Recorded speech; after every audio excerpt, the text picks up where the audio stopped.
Curso Bíblico 11. Los Hechos de los Apóstoles nos han puesto en contacto con la primitiva iglesia.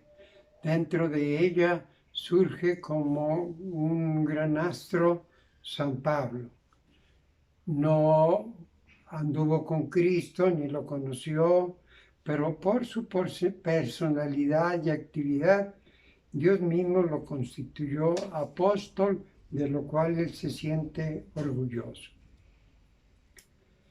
Los hechos y sus cartas nos sirven para conocer la excepcional personalidad de Pablo, un gran enamorado de Cristo Jesús.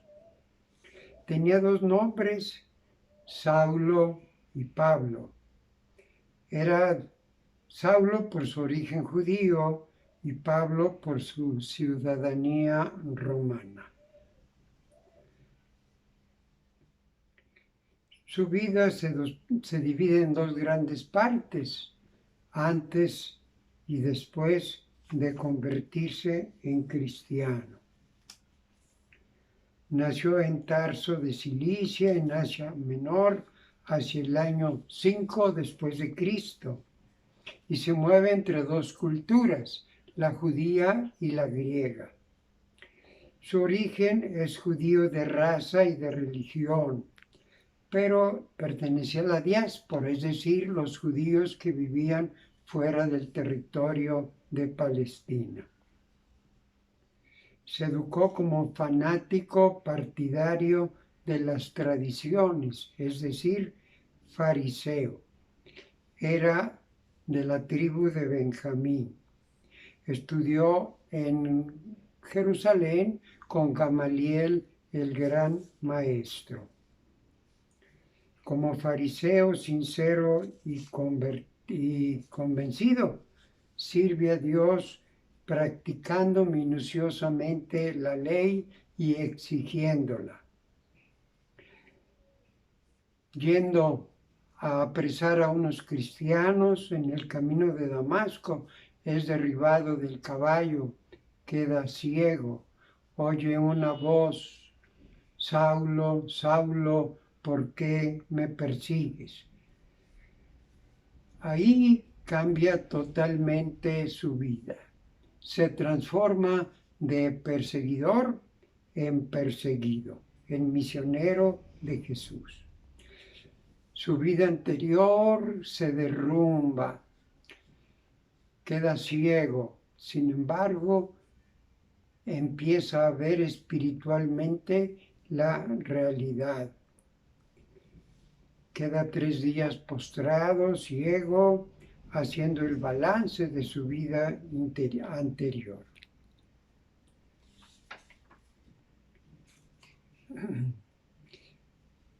Esta conversión, esta aparición con Jesús, aunque no lo ve, pero sí escucha su voz, le da la pauta para su teología, para sus enseñanzas fundamentales posteriores. Pablo es salvado por la fe, no como creía por sus buenas obras como judío.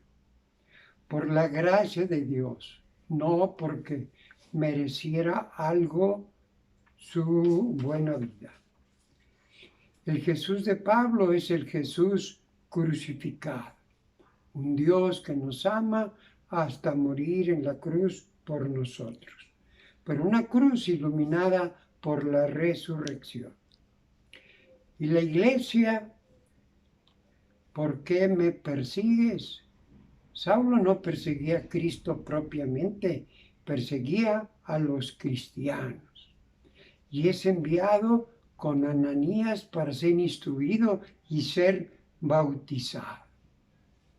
Por lo tanto, esos cristianos son el cuerpo de Cristo. Jesús es la cabeza. Va con Ananías, es bautizado y permaneció en Damasco algunos días. Desde ese momento sus actividades son tantas y variadas que no es fácil reconstruirlas. Después de su conversión se va a Arabia y pasa 3 años en Damasco. Llega a Jerusalén a presentarse con Pedro y decirle, esto es lo que yo enseño, ¿cómo ves? Y Pedro lo aprueba. Es perseguido por haberse cambiado a cristiano y tiene que escapar. Va a Antioquía. Va a Tarso, desde donde Bernabé lo trae a Antioquía y allí predican, forman una comunidad fervorosa, numerosa, y de allí, inspirados por el Espíritu Santo, salen a su primer viaje misionero que duró 3 años. El método apostólico es siempre el mismo. Predican primero a los judíos en las sinagogas, pero pronto se abren al medio pagano al ser rechazados por los judíos.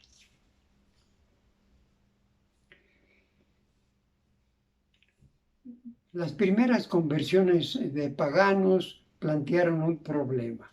Había que circuncidar y bautizar a los paganos o nada más bautizarlos.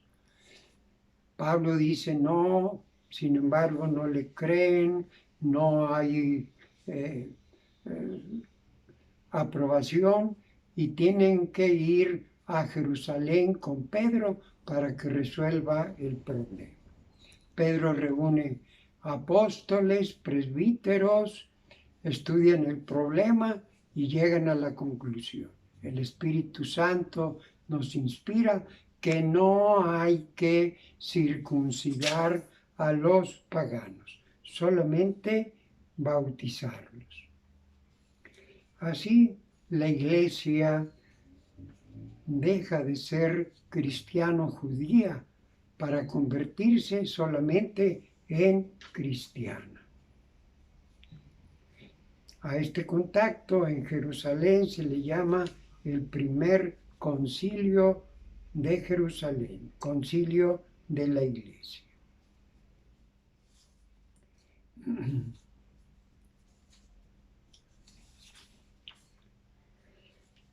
Así ha sido siempre en la Iglesia. Los problemas que no se resuelven en una diócesis, en un seminario, en una congregación, son resueltos por los obispos y si no, por el Papa. El centro de la actividad misionera es en Éfeso, en donde escribe las cartas a los Gálatas, a los Filipenses, y recibe noticias malas de Corinto y también les escribe.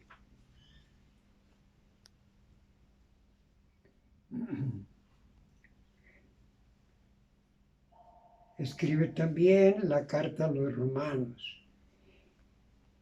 De allí regresa a Jerusalén para llevar una colecta hacia los pobres.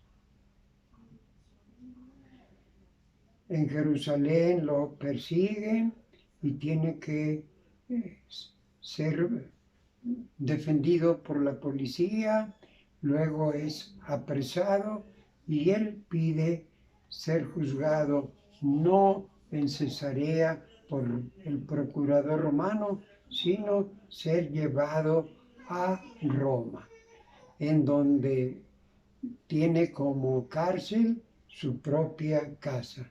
Allí escribe las cartas de la cautividad, Colosenses, Filemón y Éfeso.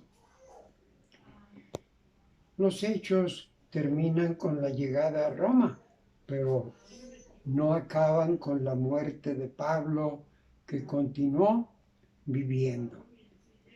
Allí escribe las cartas a Timoteo y la carta a Tito. La carta a Timoteo, la segunda, será la última. Las grandes cartas son Romanos, las 2 a los Corintios y la de Gálatas. las cartas de la cautividad, Filipenses, Colosenses, Efesios y Filemón. ¿Cómo escribía Pablo sus cartas?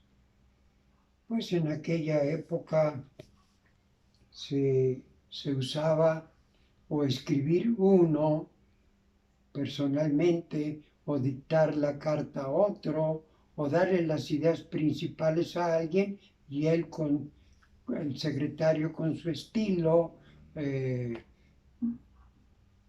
escribiera, transcribiera lo que le había dicho Pablo.